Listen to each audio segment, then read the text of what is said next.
Entry Island is the new book, and it's always difficult to follow something that's been as successful as the trilogy has been, and to move away from it to new characters, new setting.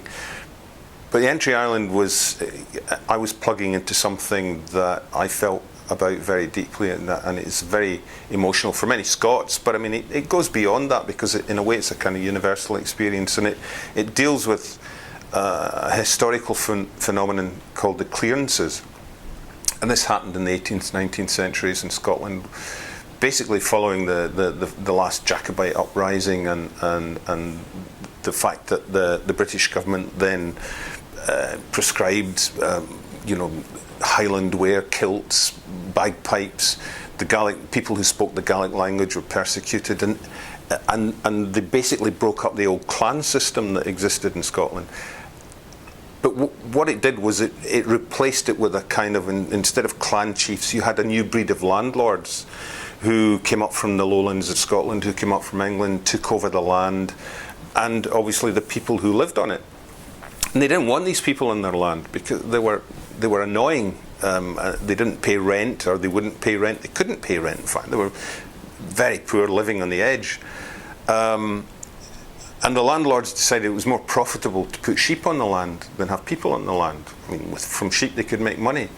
But they had problems about how to get rid of them. And so in the end, they resorted to violence. They used the law, but the law was an ass, basically. They exploited the law, and they forced people out of their houses. They set their thatched roofs on fire. They set the timbers on fire. They set their doors on fire, so they couldn't come back.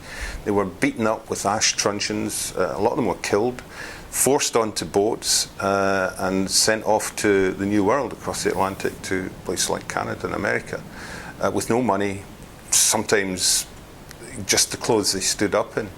And these voyages were horrendous. I mean, mid-19th century, the British government had legislated to improve conditions aboard the black African slave traders that were crossing the Atlantic.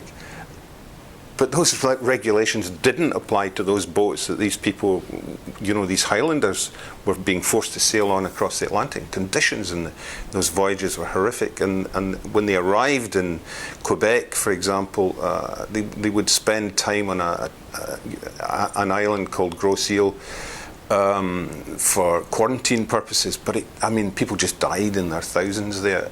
It was horrendous, absolutely horrendous.